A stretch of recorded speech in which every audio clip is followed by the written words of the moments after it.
after everything's set up, so I've done my polar alignment, I've done the focusing and so on. Then I go inside and do everything from there. It's kind of cool. Yeah, that's nice. Good evening. Jerry. Hi. Hello, Henk.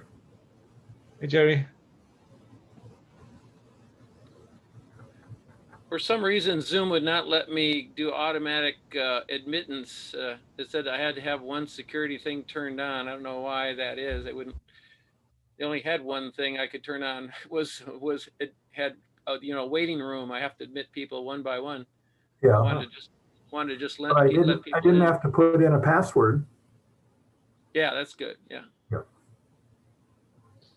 Well, maybe that's weird. Yeah, maybe that would be the thing. You'd have to have a password set to allow for people to just automatically be admitted. That's no fun. So I just have to keep an eye out for people showing up and clicking admit. And when I go on, if I share my screen, I can't see people waiting to be admitted. It disappears. I think. Well, maybe not. Maybe if I have that box, it works. Hey, Chuck. Good evening, Chuck. Hello. Hi, Henk. Hey, Chuck. Hi, Tom. Hello. There might be a guy named Tom Farr that'll try to sign in tonight. I don't know. He's asking how to get he has an old, sounds like it might be a cave, Astrola. Uh-huh. And he wants to redo the mirror, get it illuminized. And he was asking where, and I tried to feed him to Tim and Tom, but I don't know if they answered. And he also says it's a massive mount. It's commercial, but it has no motors, and he wants to find out if he can motorize it. So you can motorize anything. Yeah. Depends how handy you are. Just put it in a golf cart.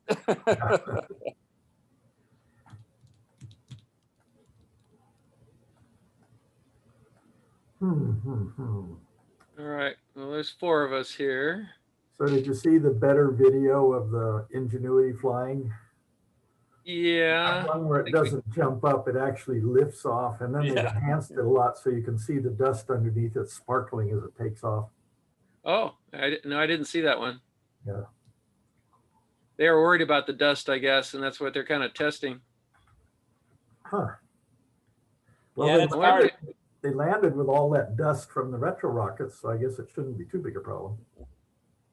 Well, the helicopter is powered by solar panels, so they have to worry about that more. Right. Well, maybe Perseverance has an arm on it that goes out, and then it has a little brush that they gave it a feather duster. Yeah, feather duster. Or a can of compressed air. Yeah. Compressed. Oh no, that's what the Moxie's going to do. Compressed oxygen. Oh, if it works, yes. Yeah. Actually, I'm kind of surprised that helicopter lifted off in that thin atmosphere. I'm not sure how much use it'll have after, if they try and put an actual instrument package on it. Yeah. It'll have some extra rockets. Yeah, it'll be quite challenging. Hey, 40-foot blades? Yeah. Just takes a while to get up to speed.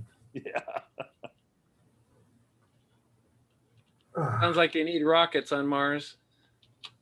Rockets on the end of 40-foot blades, that'll get them up. So I'm fully vaccinated now. Oh, good. Good. Congratulations.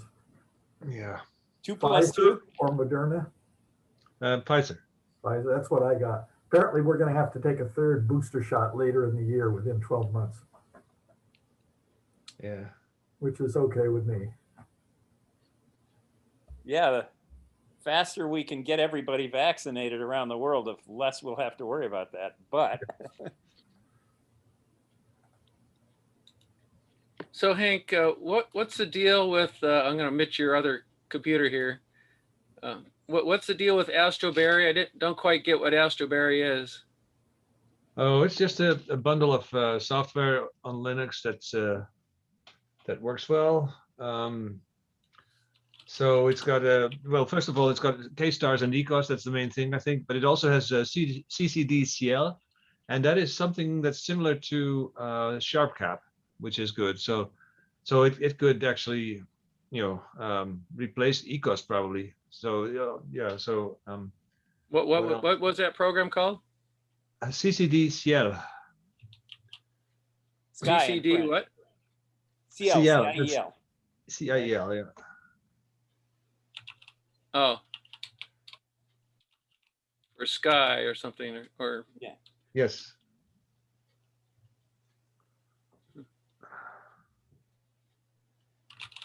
Hmm.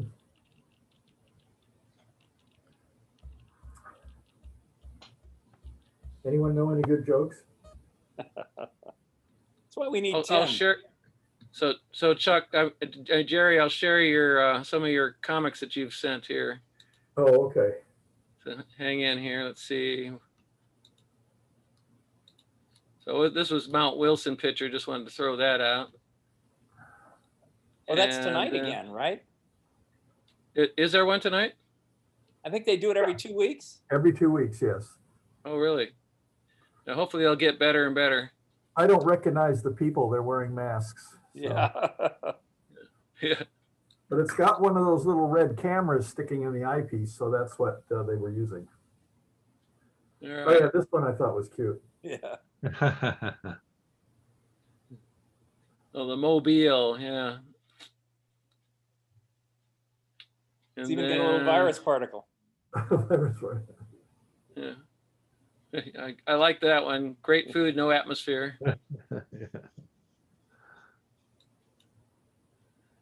And the That one's good, anti-pasta. yeah.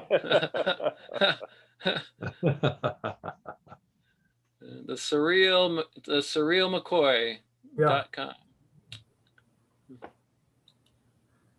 And then of course we have H2O. I as an IKEA kit. Some assembly required. Yeah. They didn't give him a match. No, that's all he needs, isn't it? Yeah. You better be out of the room.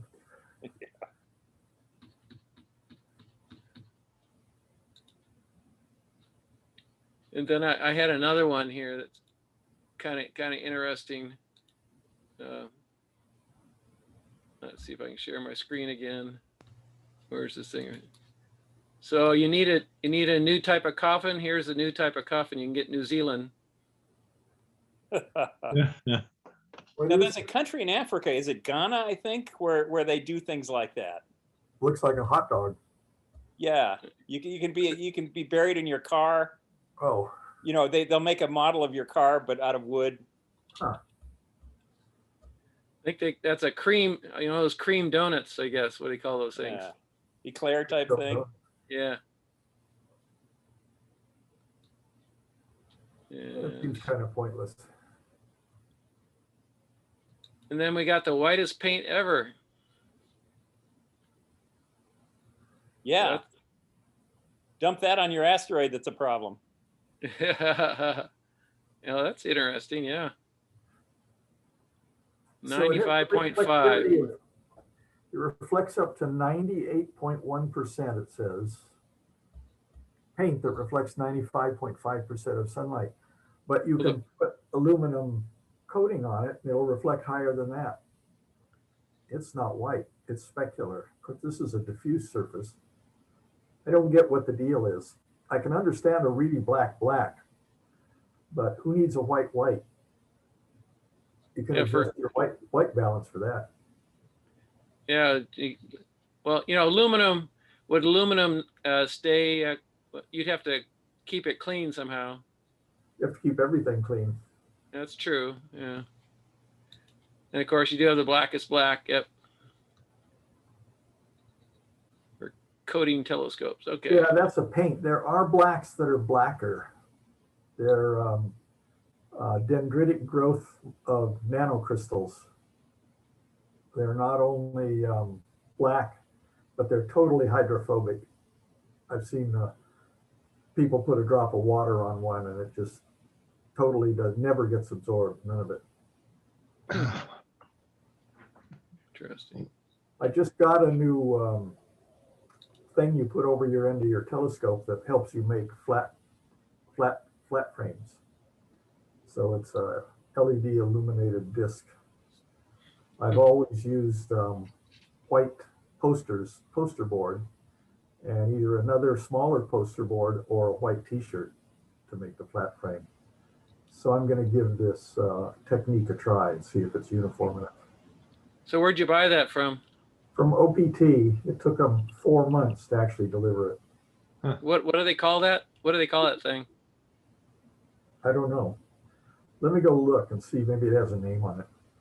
I know that OPT is going to take some heat from astrophysics because they've been advertising like the mounts and things Yeah. that aren't available, but they're asking for a full payment deposit. And then they just don't, then they're just waiting still like everybody else on AP to produce some.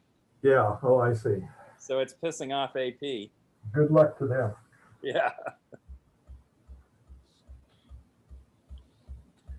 I think Bob Richards said he'd skip tonight. Yeah. So I have a cute thing here that I can share if sure. put up this screen. I got this from Chrissy or Javier years ago. I think Chrissy.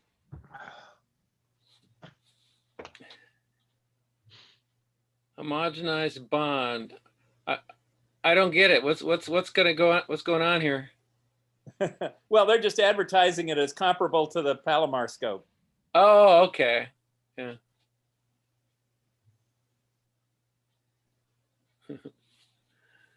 Doesn't even have 12 vitamins in there. Yeah. They hadn't perfected their marketing ploys yet. That polymer doesn't seem to scale very well.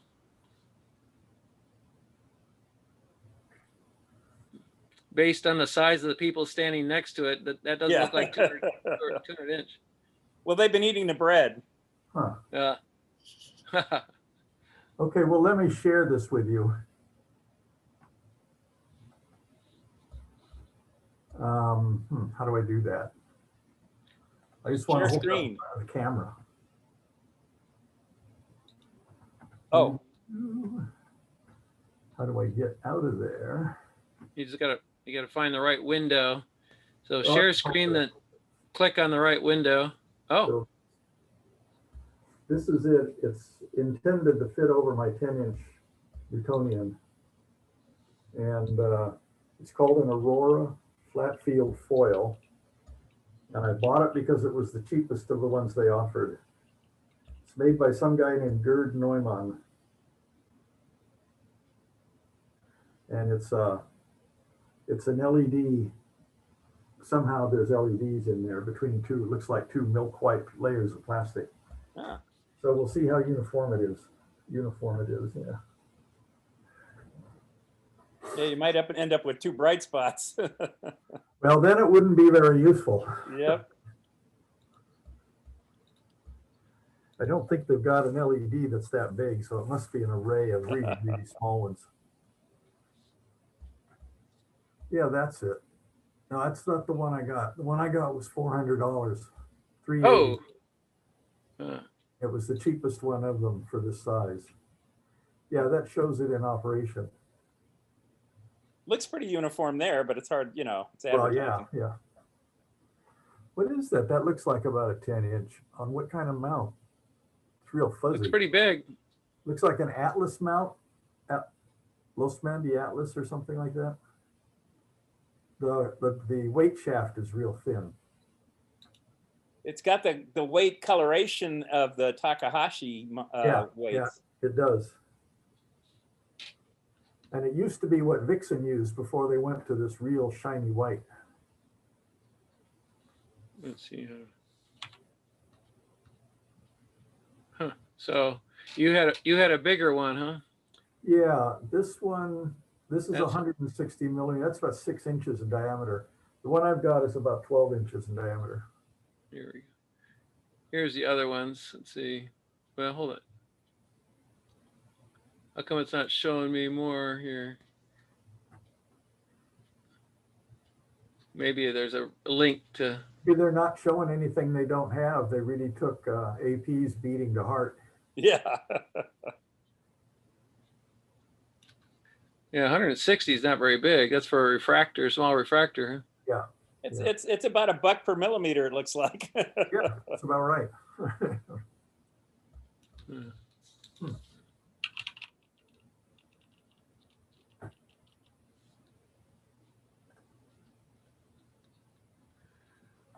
Typed in flat field, and that's what I got.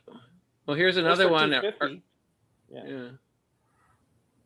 Arteski, that's a different brand name, but that's the size I got. Or it's the price range I got.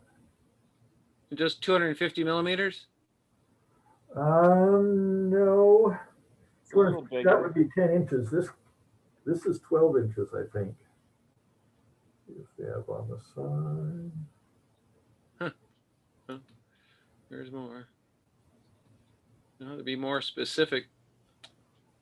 Generator. How about? There was another one down there that was blue.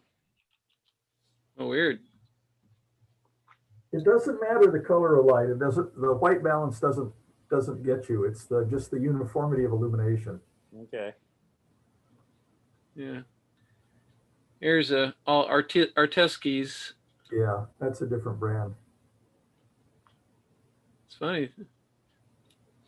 Very interesting. Look, they have a 250 and they have a 250 USB. Look at the 550. How big is 550? Well, 250 is about 10 inches, so that's probably 18 inch. So every 100 is 4 inches. So 5 times 4, 20. This is 22 inch. Wow. And look, there's like one that ends with P, and then there's one that's USB. Right. So I wonder what the difference is. Well, one's controlled by USB. Yeah. The other one, maybe you just turn it on. Yeah. Maybe when they're controllable, you can dim them or brighten them. Yeah. Well, you can just change your shutter speed, so I don't see a need for that. Or you can turn it off and take dark flats. Yeah. Yeah, that's true. Oh, it does have a dimmer on this one.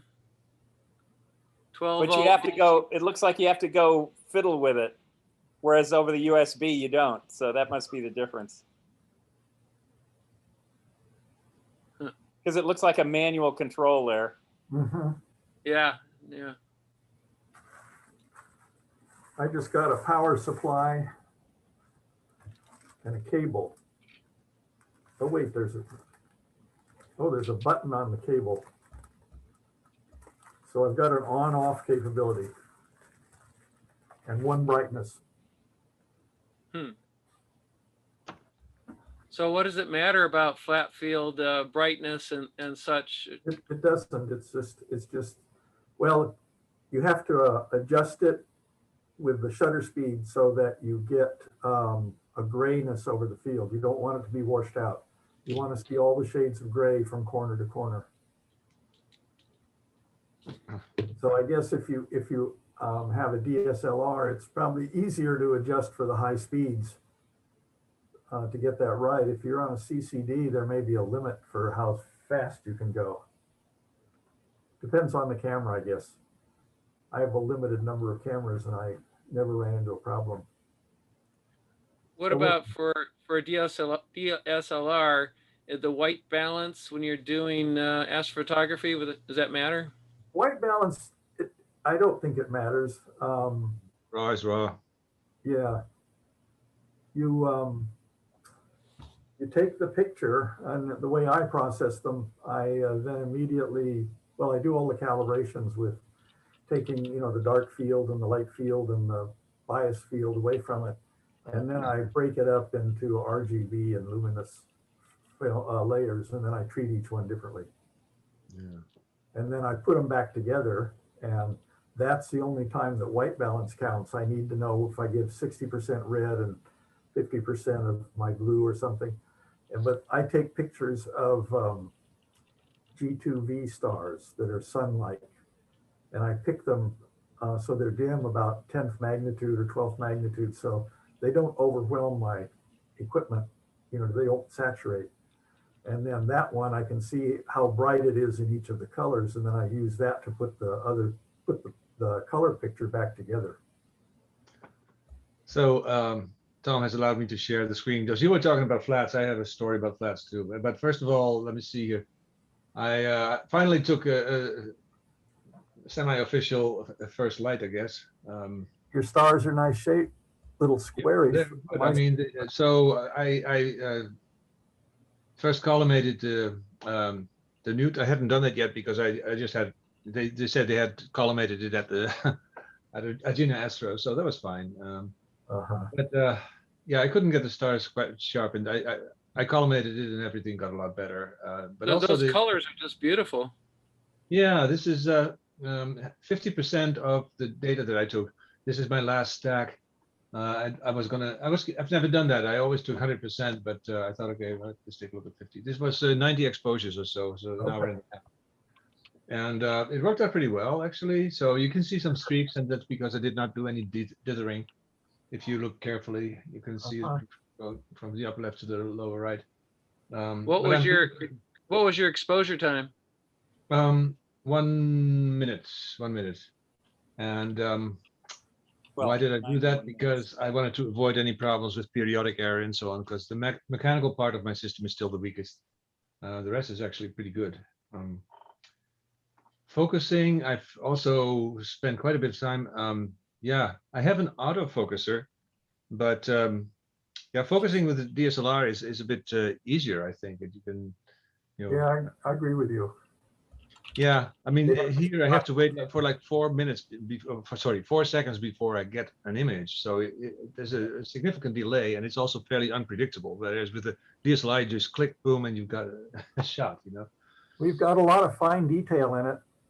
I think stars being a little squarish is probably the display, not your actual picture. Yeah, see, I can mouse over it, and in the upper left, you can see what the shapes are. I love DSS. It's kind of nice, actually. So I'm very happy with how round the stars are throughout. So I actually, got the right distance on my coma corrector. So they had provided 2 extenders that was summed up to 55 millimeters, which is exactly what you need. And I put that on there, so it's as good as it gets. Anyway, so yeah, I also stacked just one, just for the, or just stacked it. I just took one. Let me see, where do I have this? Because it's amazing. I mean, oh, here, yeah. No, whoops, not that one. Yeah, that. So this is just one sub of 60 seconds, and I think that's pretty good, don't you think? Yeah, that's plenty good. Yeah. I mean, yeah, what the heck? Let's see, I did it with flats and without flats. So because the only thing I ever took was, now I'm lying. Actually, for this one, I took biases and flats because I got a whole lot of flack from the DSS board. I did an earlier trial where I did not take flats. So, and that would be okay, I believe, although the DSSers tell you, that is a sin. You always have to take flats and so on, blah, blah, blah. Biases, blah, blah, blah. But yeah, this is one where I did not use calibration frames. So you can see a little bit of a dust mode here and some vignetting if you look carefully, but it's actually okay. Altogether, and this is one without bias frames. Well, anyway, let me see. Is there any way to get rid of the spider diffraction? Frankly, I kind of like it, actually.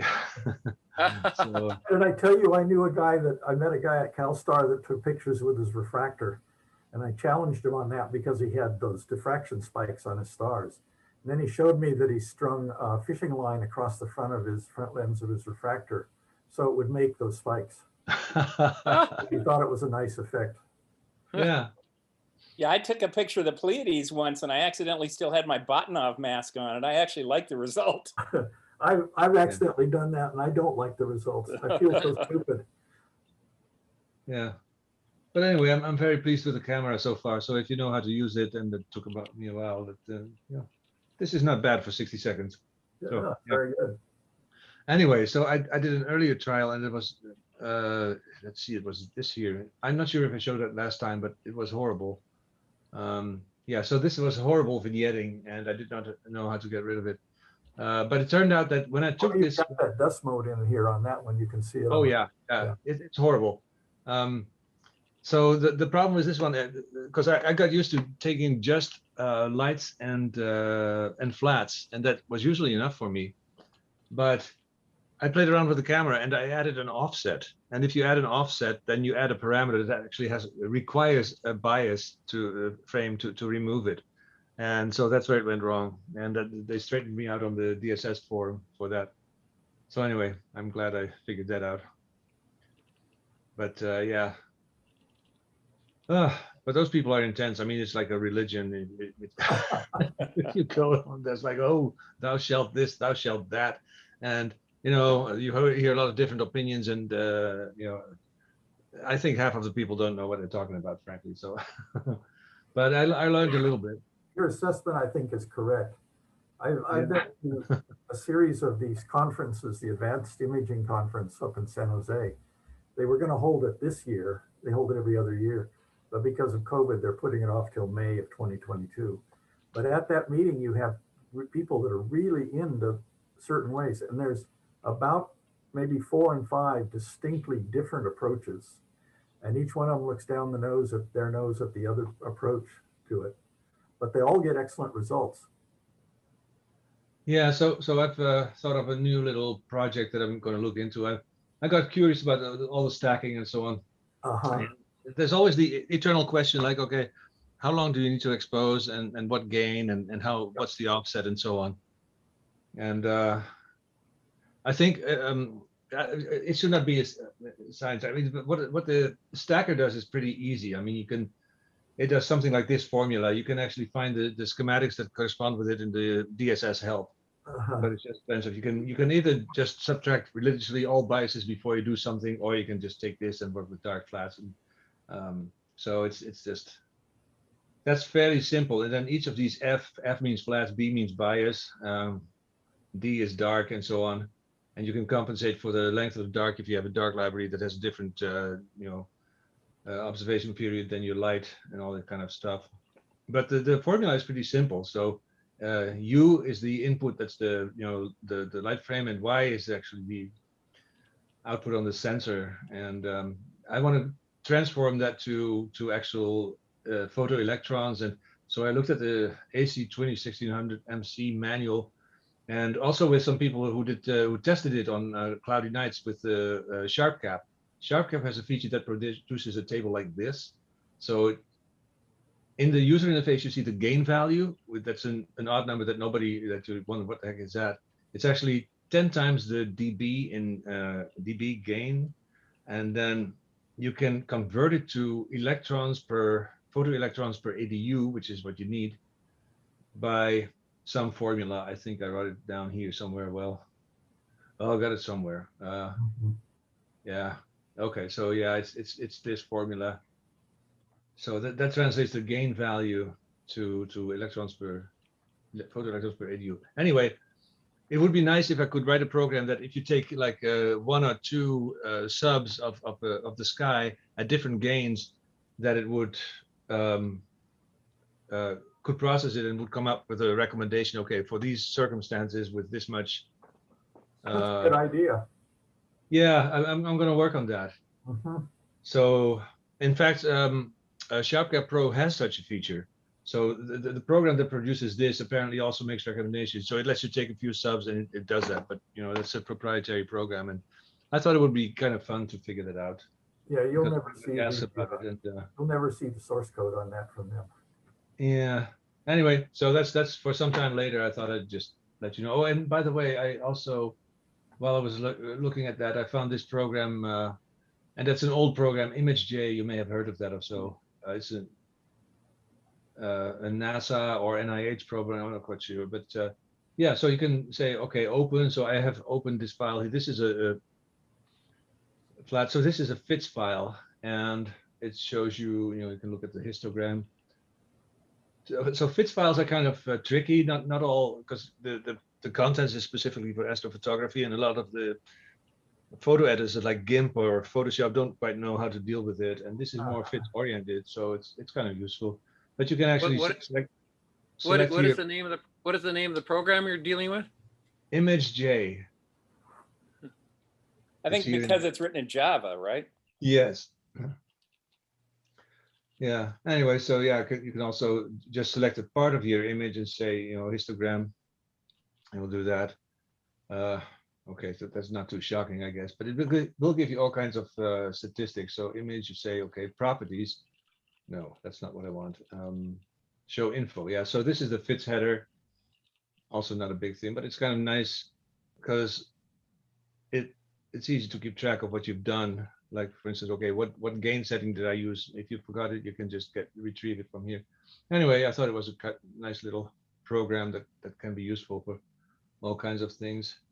What it does not have is a debayering feature, and I read that there's a plugin that you need to load, but that was a bit of a bummer because this is a FITS file that actually has 3 colors, but I can only look at it as a everything added together. So if you look at these histograms, you see 3 peaks here. That's R, G, and B, but they're all summed together. They're not separated.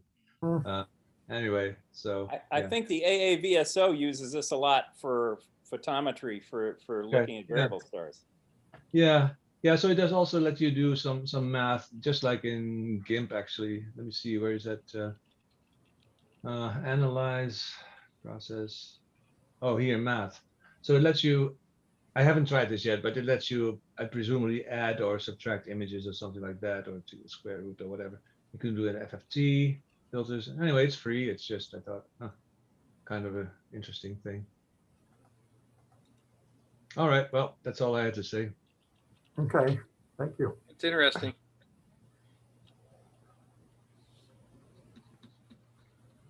Oh, and did I mention my mono camera will arrive tomorrow? So now I have to figure out what to do with it, because I'm not even settled with my color camera, so I'm going to be busy. And in June I'm going to the Grand Canyon, and by that time I want to be an expert. So. What is the camera that you're getting again? 2600 mm, AC 2600 mm. I have the filter wheel already. They sent that 2 weeks ago. So yeah, that's going to be for the nights when the moon is out. So you have a lot of weight with a filter wheel on and the camera. Does that add a lot of weight or not? Not too much. It's a small. So the 31 millimeter filters. That's probably the same as 1.25 inch, I guess. Sounds about right. But according to Opt, that should be sufficient. So I don't need to go to, because if you go to 2-inch filters, that's an expensive business.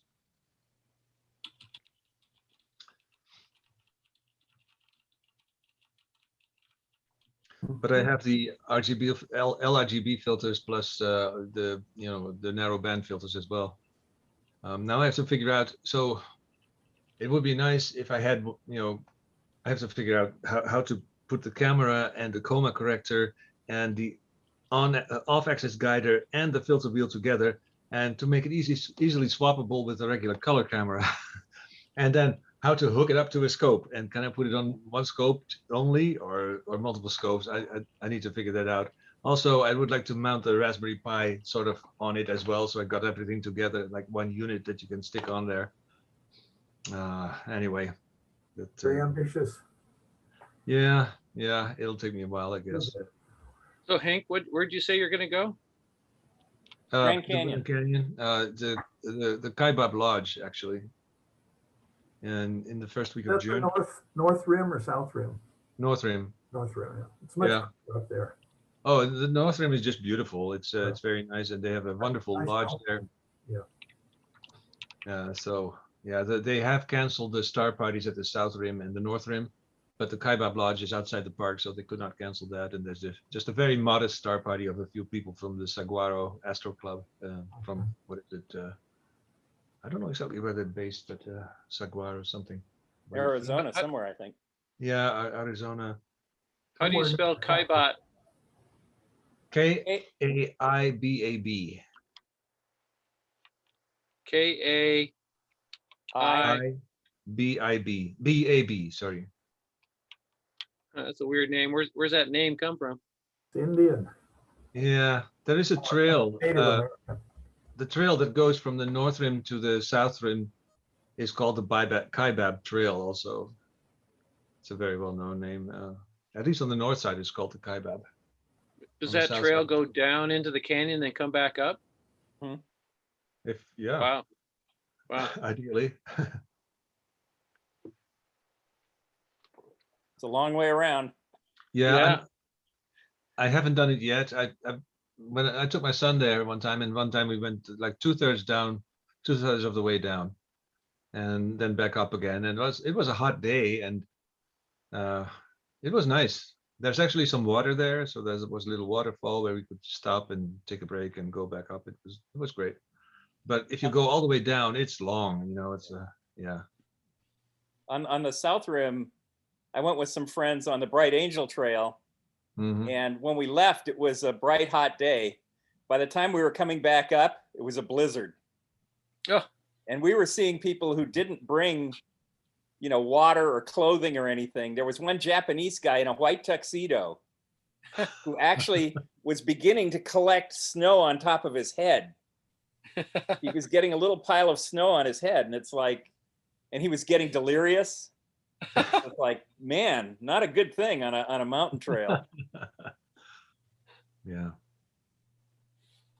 But it should be nice there. So yeah, I'm going to do some light hiking in the daytime. There's the Kaibab Plateau, and it's about a half hour away from the North Rim. So I'll be spending some time there as well.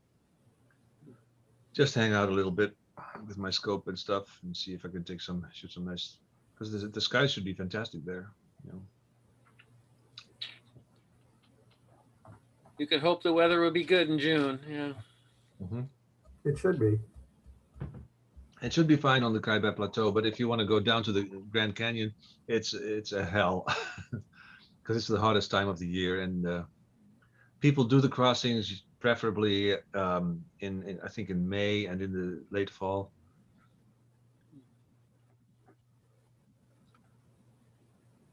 So Jerry, what are you doing with your 18?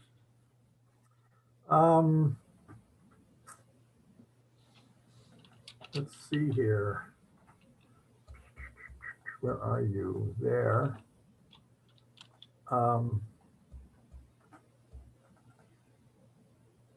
Oops. Oh, there we are. Can you see this? Mm-hmm. Right. Okay, well, I added to the back plate on the telescope, I've added the three sets of three 1/4 screws to hold it in the tube. And I put these little slabs out here, because you can't put in TurboCAD, you can't put a screw hole into a curved surface. So you have to have a flat surface to define the direction in. And so I put these slabs out there, and now I'm in the process of cutting the slabs off and throwing them away. And when I do that, then the diagram is done. Then I'll dimension it and show top view and side and send it off to the machine shop. Well, so far, yeah, go ahead. Don't you have little slabs that you're going to use to kind of make it fit at each of those 3 screws? No, it'll fit. It'll just slide inside the tube. I don't need to, design in any shims. If I needed shims, I'd make the size of the arms different. Oh, I thought you had shims. Okay, thanks. No, but shims are later, after I do a whole oh shit, kind of things, after I try and fit it together. So, which I've done before.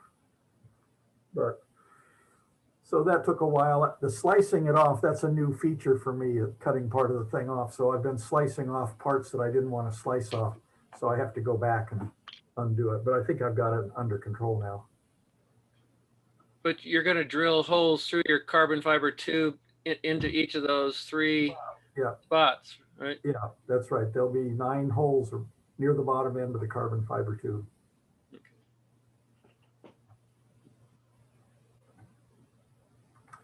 And that's it for that.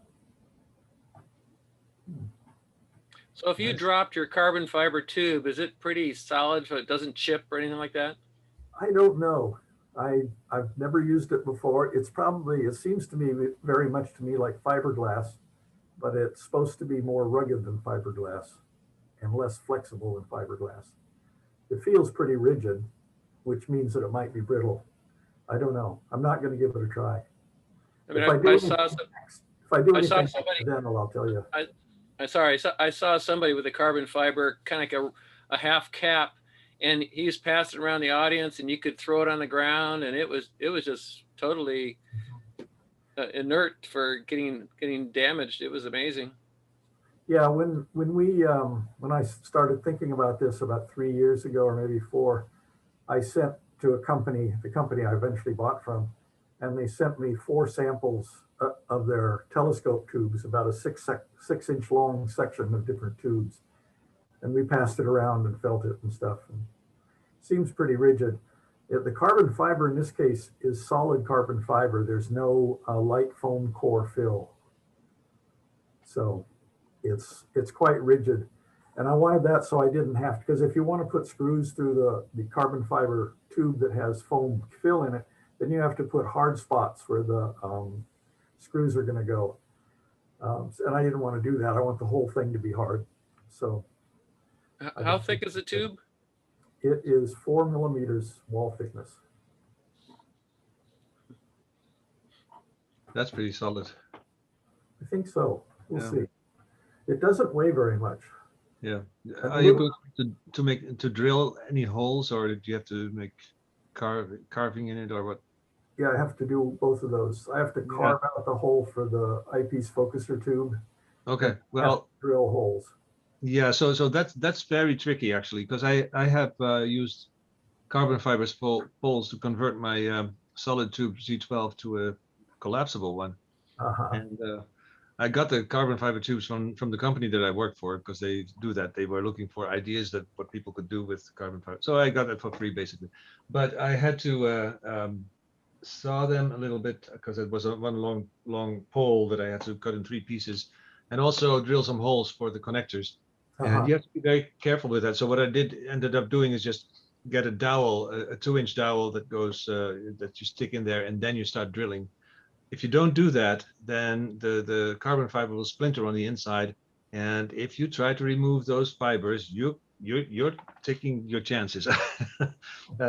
One time I stuck my hand in there, or my finger in there, and I pulled it out, and there was like a piece of carbon fiber that was stuck under my skin and in my hand somewhere for like an inch deep, and you can barely feel it, but it was in there. It was razor sharp. So carefully I pulled it out, but you know. Yeah, so if you drill through it, you have to have something on the other side. Okay. And yeah, you may want to. I think on the Rock West website, that's the company that I work for, they have videos with instructions on how to do that. Okay, so good. I'll look that up. Take a look at that. Rock West. Yeah. Okay. So did you want to calculate the flux density or something from typical stars that we look at night? You're asking me? Yeah. Okay, so let's see. Well, yeah, the final goal is to come up with an estimate of how long you should take your lights and your flats and your darks, and how many. So first of all, you have to have a formula that the stacker uses. That okay, so you have some light coming in, a light flux coming in. It goes through some dust modes, then you've got some vignetting, then you've got the bias that's being added to the hot pixels and so on, and the dark current, all this kind of stuff, and that formula. So and that results in an energy signal that gets onto the sensor, and after that you've got the quantum efficiency, and then there's a gain divided by the capacitance of the whatever stores the charge, and then that gets translated with an offset and a gain into the ADUs. So that's roughly how it goes.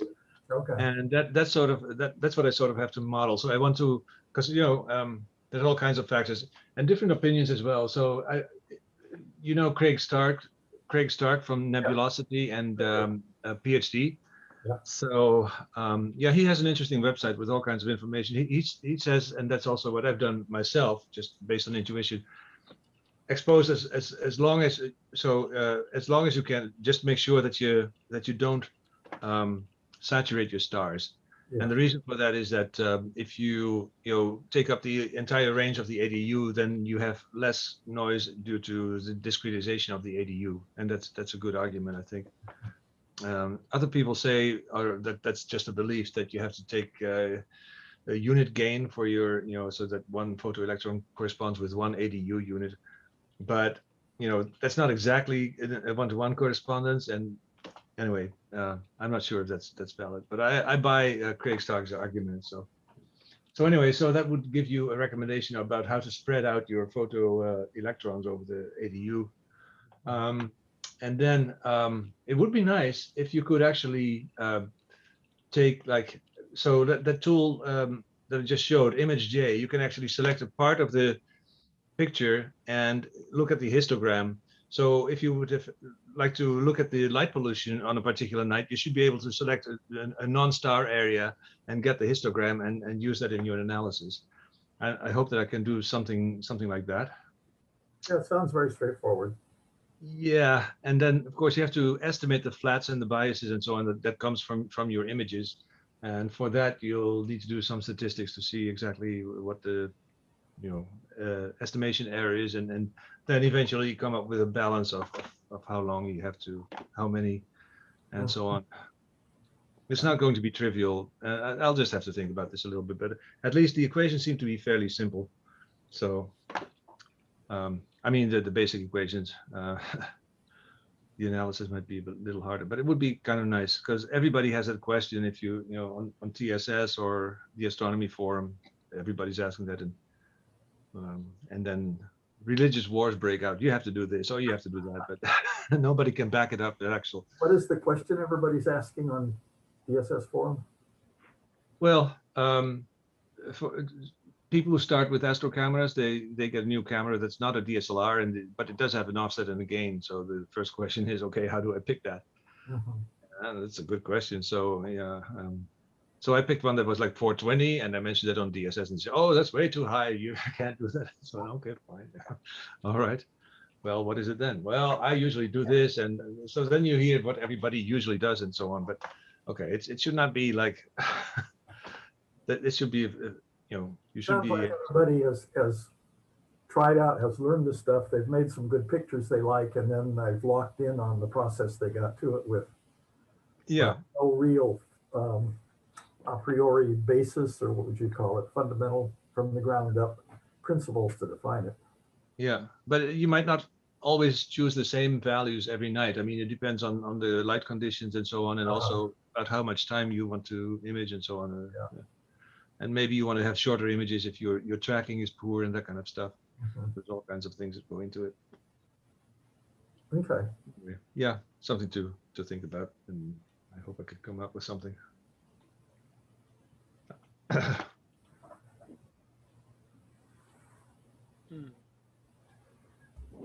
So what's coming up in the sky that is of interest? I know the moon is getting up there. So We get a total lunar eclipse in May. yeah. Yeah. 15 minutes of totality, so it's pretty short. Oh, it's a total lunar eclipse, not the partial one again. Right. Not a penumbral. Yeah. And there's a lot of Mercury's coming into, in May at least, coming into good appearance in the evening sky. So it's going to be pairing up with Venus and the moon. And yeah, I think we're supposed to get heavy marine layer and possible sprinkles over the weekend coming up, and then more heavy marine layer from then on. I was thinking of trying, once I stop playing around with CAD programs, I would like to take pictures of the Sombrero Nebula or galaxy again. I did that a few years ago, but I wasn't happy with the results. And it's hard to get that from my place because of the marine layer always interferes. This time of year, I don't have much luck with clear skies and non-light polluted skies. any evening haze and fog in there reflects the lights real well. I do much better from my place in the fall and winter. Is the Mars Sombrero Galaxy, is the Sombrero Galaxy to the west of you or not? Yeah, it's in the southwest in April. Southeast, right? Corvus? I don't remember the constellation. It's between Virgo and Corvus. Okay. So probably in Virgo. Well, later in the night, by the time I get to it, Yeah. it's in the southwest. Yeah. So I can't Yeah, I'm thinking take- outreach time. I can't take pictures to the east because my house is in the way. Mhm. Although I have cooperation from my wife by blacking out all the windows. And then there's no lights to the west of me. So it works pretty well that way. I have good clear skies of the northwest and west.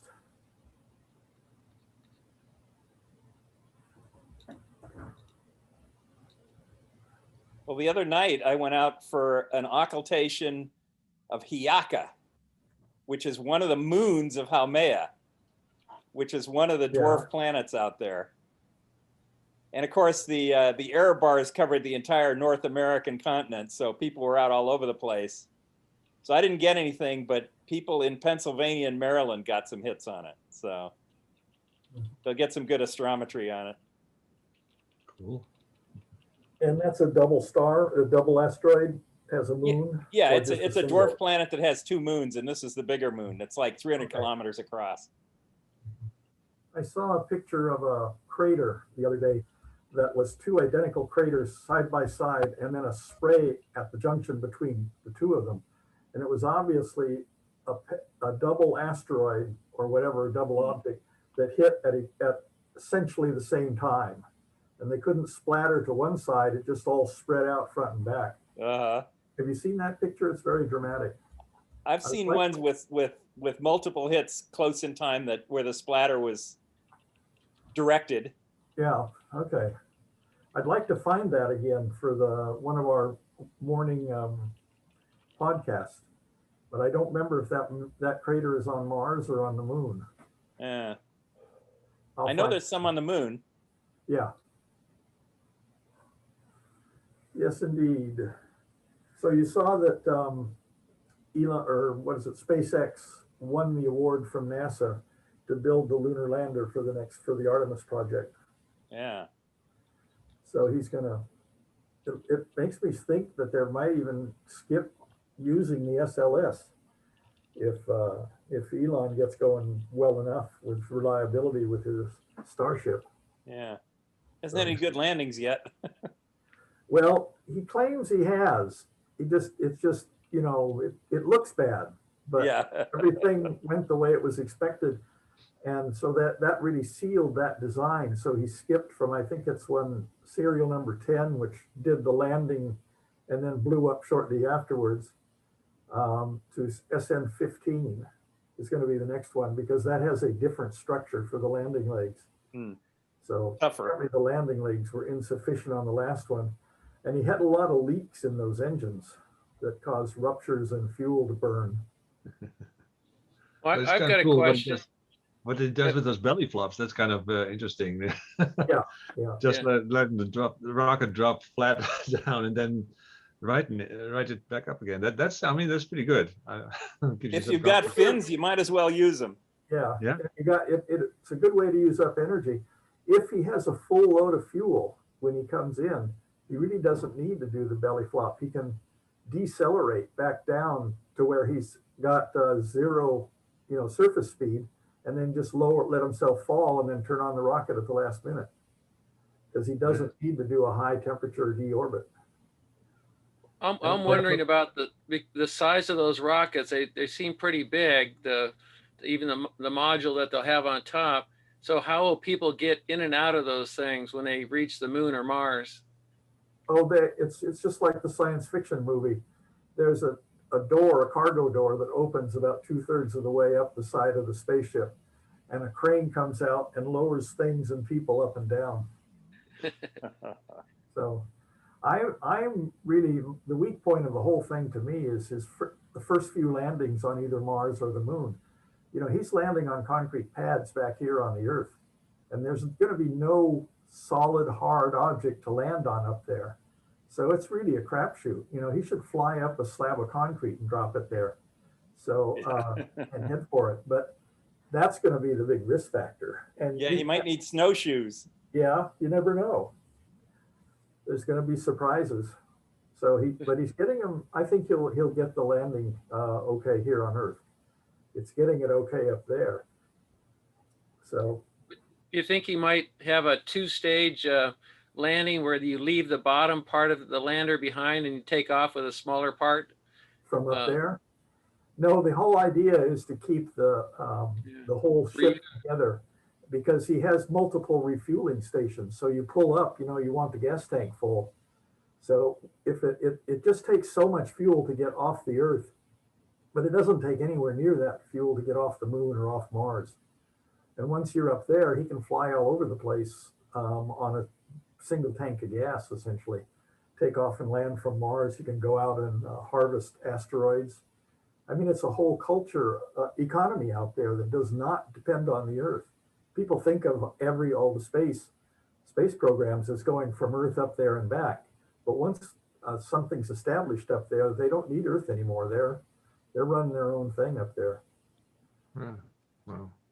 As their muscles and bones break down, their heart goes bad, their eyes pop out. Yeah.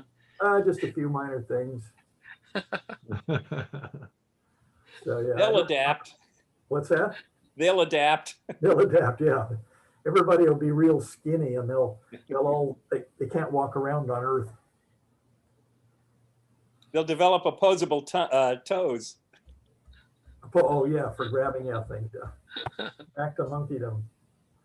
I read an article that people will, over several thousand years, people will eventually evolve to have pointed thumbs to operate your cell phone or your iPhone. The stylus finger. Yeah.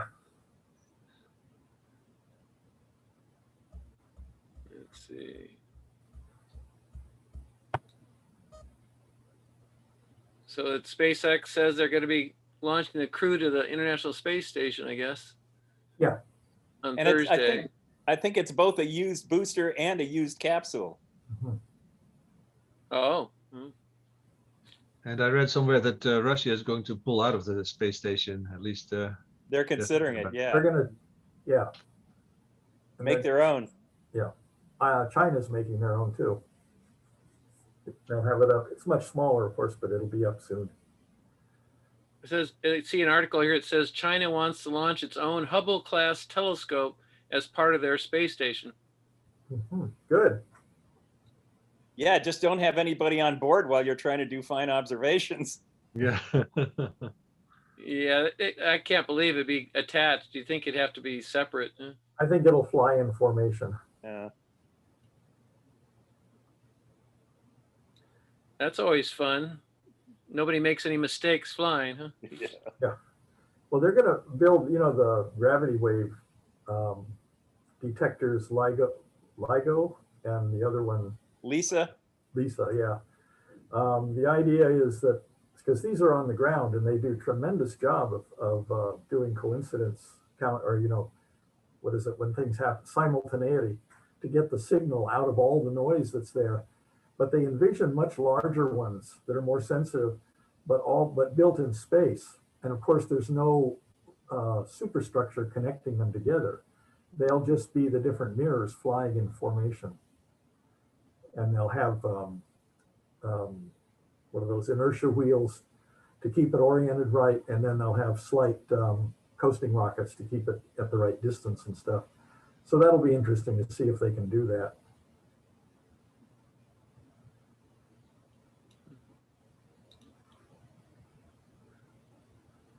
Well, any other subjects, or should we cut the meeting short?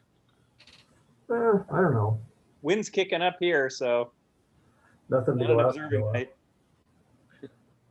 So, you know, the military, the U.S. military has been working on laser weapons, and they have a big plane, a Boeing 747 or a DC-10 or something, that's basically full of all of the electronics and cavities to make the beam. And then it comes out a rotating aperture in the front of the plane. And it works okay, but it flying through the atmosphere, the beam going through the atmosphere, it heats up the atmosphere and the glob, and it makes balls of plasma in the beam, and that becomes very reflective. So it's actually pretty tricky to use. And then there's this guy, Phil Lubin, who we've had him come to the club a lot and talk. And he runs a very interesting laboratory at UCSB called Experimental Cosmology. And he's the one that's working with the Russian billionaire, I forget what his name is, something with an with an M, Melner or something. Milner, And, yeah. yeah, and they're building these, we from the talk we had, he's building these postage stamp size electronics and camera packages. And then they'll be attached to a small solar sail, and then he'll use a laser to beam them up to about between 20 and 50% of the speed of light in a very short time. So it'll only take a few years for it to get to somewhere like Alpha Centauri and stuff. And the lasers that he's using are these newly invented diode, fiber optic diode lasers, which can be a bank of them. They don't have to be super high powered, but you have a bank of them, and it's like a phased array radar. You can phase lock all the lasers together, and that completely gets around the issues, a lot of the issues you have with lasers. And that is that with using it in space, a regular laser beam to push these starships toward Alpha Centauri would, laser beams diverge as they go. A phase locked array does not diverge. And I don't know if you remember it or not, but Phil Lubin said that he could keep it coherent and useful for pushing things 100,000 light years away, which is quite a claim. I'm sure there's some hyperbole in that. Yeah. But it would really be the source behind that particular project. But it's also, when you phase lock them like that, they don't disrupt the atmosphere to produce plasmas like that. So the atmosphere doesn't, and atmospheric turbulence doesn't diverge the beam either. So these things are of tremendous use for laser weapons. They're also much more rugged and more compact. So you don't need the whole plane to build up the cavities and build up the charge. And if you notice, and something I noticed from working in industry on classified projects and unclassified projects, that all of a sudden, all the traditional laser weapon stuff, putting them on ships and on planes, that stuff has come out in the press now. So that's something that's no longer of strategic value. But these phased array solid state diode lasers, that stuff is very hard to get a hold of the good research on it. And so I have a feeling that that's become the key strategic weapon or instrument for weapons. I know that was the pathway they were taking for some of the shipboard ones.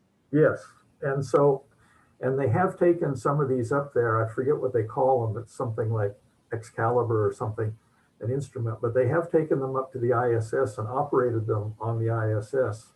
They call them communication lasers. And that's when you had like 12 of them gang together. But if you had 112 of them gang together, you'd be at the wattage output that would burn a hole in just about anything we have. So aside from the weapon use, I'm very optimistic about us getting a camera to Alpha Centauri. Probably. And you could, if you can blink it, you can, or somehow modulate it without messing up the phase. You have communication. Yes, it works well for communicating, for sending communication.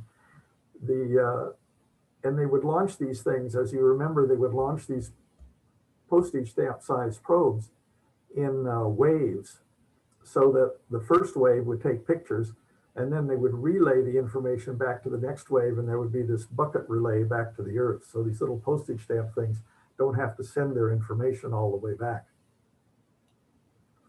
So it's a very interesting idea, and it's going ahead on several fronts. I noticed that this guy, Avi Loeb at Harvard, had a talk the other day where he claimed that he and this Russian guy were involved in this project. and he didn't mention Phil Lubin. Now I know Phil has been working on this project for at least 8 years, because I've worked on several proposals and programs with Phil on this topic. So I was a little shocked by that, because I didn't know anything about Avi Loeb working in it too. But didn't Phil come up with the idea? I think he did, but you know, I don't know. These things develop big teams, and the big teams have a way of distributing origins. He was the main evangelist for it, that's for sure. Yeah, he certainly has been very active at that. And I know he's got a lot of support. He's got a lot of programs going for it. So what did you do for consulting wise? What kind of, what part did you play there? Well, my usual part of radiometry, you know, how many photons are hitting you and how would you get the information doing it. So one project I worked on, most recently, the last one I did before I quit consulting, was working on rail guns and hyperbolic projectiles for firing them from a Navy ship at sea and hitting satellites in orbit. And they come off the rail, you know, at just god-awful speeds, Mach 10. And so they immediately ionize the atmosphere, and it's very hard to see through that. And if you're fighting a war, you're not going to have GPS guidance, because everybody will knock, you know, satellites are easy to knock out. So it has to use star navigation. And so they wanted to know how soon, if we fire the railgun, how soon can this projectile take over its own navigation? You know, what, and how many stars are available? How would we do plate solve for the rocket, for the projectile? And so I worked out a bunch of radiometric stuff for them about how many stars they were likely to see, how many stars we'd need to do the orientation. And it turns out you can see through, as soon as you see through the ion cloud, you can grab onto where you are in the world pretty much right away. But you also know some things. You know where you came from, latitude and longitude, and you know your ballistic trajectory. So it's not just, you know, here's the universe figured out. You know, you have a selected area to look at. So the railgun projectiles would go above any cloud coverage, or? Yeah, well, they go, it's their own cloud that they have to worry about, because they make an ion sheath around themselves that you can't really you can't see through. It's a big IR emitter. And so they want to use these things mostly for IR, so that you can see through the rest of the atmosphere okay. But they leave the dense atmosphere very quickly at Mach 10. But the big problem I think they had was erosion on the rails, so that you pretty much eat up your gun. That's a disadvantage. They'll fix it. The major advantage is there's no explosives you have to maintain and store on board. So you're not going to be sitting on your own powder keg. Yeah. Except for St. Barbara. What's that? Except for the nuclear reactor down below powering the thing. It's supplied with electricity, yeah. St. Barbara is the patron saint of cannoneers. Oh, is it? Yeah, for keeping the powder from exploding. Not sure you want that kind of powder. Yeah. Huh. Only when you want it, though. Yeah. Not any accidental stuff. So Bruce, were you having trouble joining, or was it just you came in late? Well, I came in late, and then it's taken me 25 minutes to finally get on. Huh. Why was that? I guess I just have to be patient. Were you in the waiting room that long? Yeah, it kept saying preparing meeting, black screen, preparing meeting, and just, after 5 minutes, I said, all right, we're done. And I logged back in again, and I finally got it to go. Okay. And sometimes I do miss people joining up because I do have to admit you. So if we're out sharing screen, sometimes it gets blocked and I can't see that people are coming in, but hopefully you weren't waiting too long. No, I got involved in some of my consulting work down in my lab, and I didn't realize about the time. And all of a sudden I look at my watch and I say, oh my goodness, time to get up to my computer. Got to have the calendar set an alarm for you and it goes off. Yep. Oh, yeah. Still on standard time. someplace. That's like people that want to drink. It's 5 o'clock someplace in the world. Yeah, so Yeah, so, something interesting through something that we're working on. It's Elon Musk is going to also do work with the DOE, right? So they're going to launch another bunch of satellites for their SDI work. There's a whole bunch of satellites in space that have telescopes and that are tracking, meant to track missiles and that kind of stuff. And those are going to be phased out, and they're going to have a new bunch of satellites there. So it's probably going to be like 100 or 200 or so that will have telescopes. But yeah, so the interesting thing is one of the interesting things the way Musk approaches the computing. So it turns out that like these pizza boxes that he puts up, they each have like 60 Linux computers on board. So traditionally, every computer that goes up in space is radiation hardened, and they're hopelessly behind. So they're like way slow. But Musk threw that all overboard and said, we're going to do redundancy. So just put a whole bunch of computers in board and decide on the right outcome by voting. So by building a hierarchy of computers in the right way, so that you've got maybe hardened nodes where it needs to be hardened or it needs to be safe, and build it up in such a way that if you lose one computer, it doesn't take anything out, just a local computer, and you reboot it and it can start up again. So that way, the computing power that he has on board of these Starlink satellites is like 1,000 times like what used to be possible. So I thought it was kind of interesting. So yeah. And that also gives a lot of extra computational capabilities for these satellites that they want to put up. when we build instruments, we had a philosophy of putting no signal processing on board because it was way too risky. So we'd take raw data and then we'd time tag it and send it down to Earth in a secure data stream, packetize it and send it down. And we would send every binary digit was sent as a set of 3. So if you had a binary set of 0, 1, 1, 0, you'd send down 0, 0, 0, 1, 1, 1, 1, 1, 1, 0, 0, 0. And if something wasn't in a set of 3, you could find the missing bit right away. And so then a program would put that back in, and that helped the data stream. But sending it down and not computing it on board, that was how you made that secure. The instruments themselves we made secure because the primary problem with instruments in space is that the radiation produces fixed charge in the silicon dioxide layer where it's supposed to be an insulator. It eventually accumulates fixed charge, and then that becomes biases the semiconductor underneath of it. And so you have to make that silicon dioxide layer as thin and small as possible.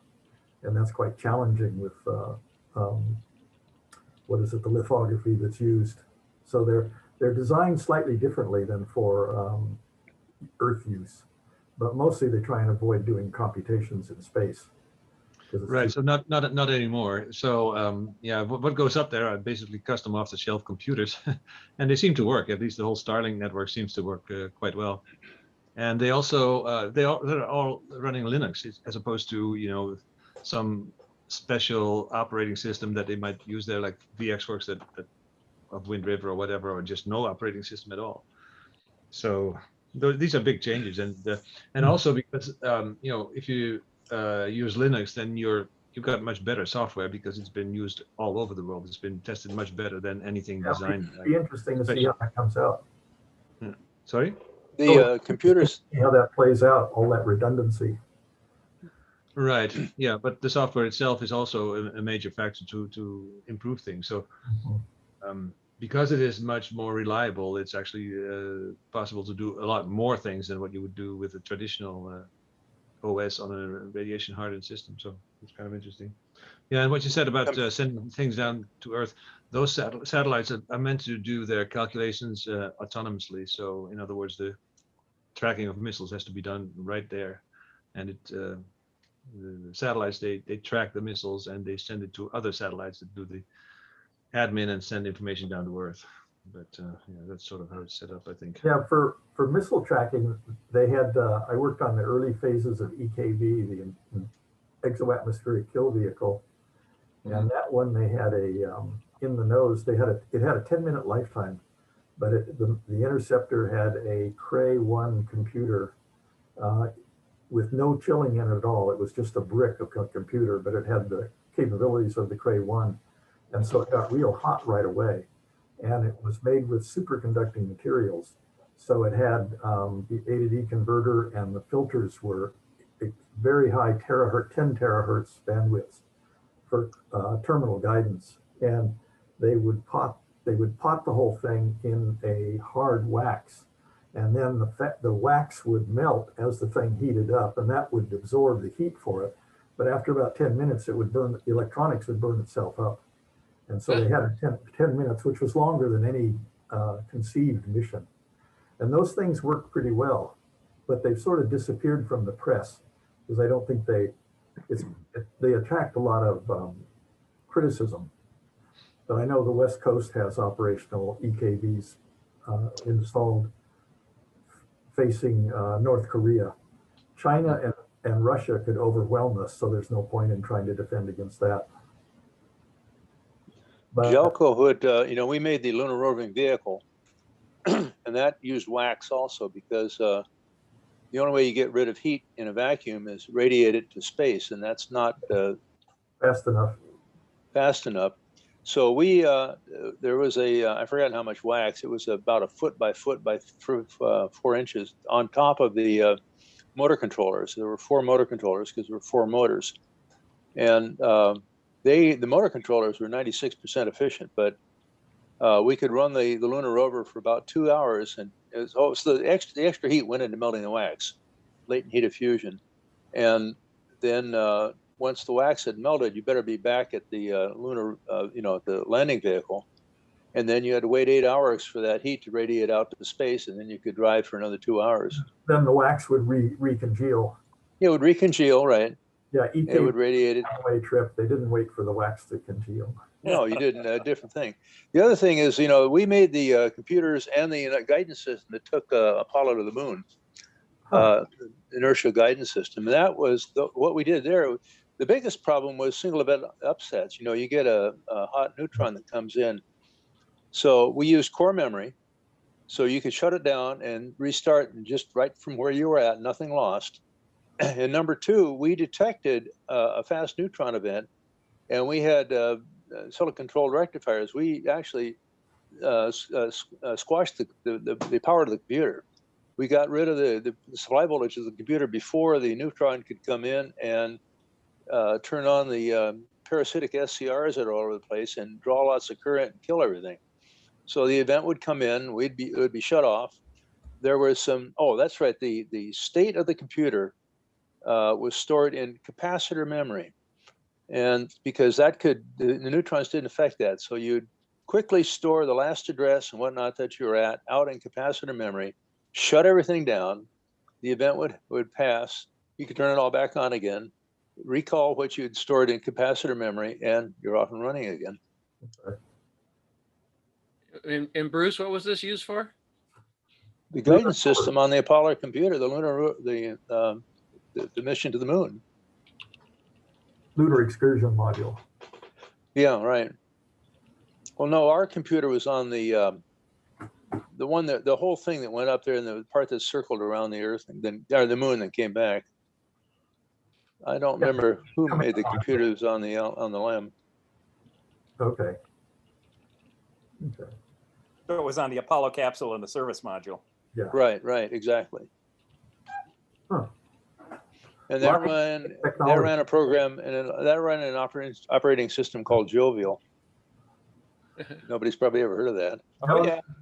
NASA had two programs and one operating system that I had never heard of before, and we had to write all of our because I was responsible for test software development, and God, I forgot them. That was 14 years ago.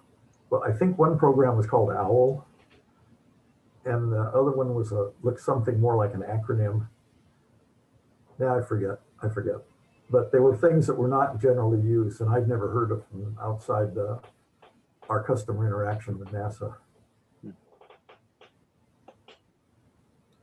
So anyway, I guess that's it for our meeting tonight, unless you guys have something else interesting. A lot of interesting technology out there. Well, you know, if they're going to put up this bazillion satellites, has anybody seen the current satellite trains going across the sky? I've seen them in videos. I've not seen them in person. Yeah, I haven't either. I've just seen them in videos.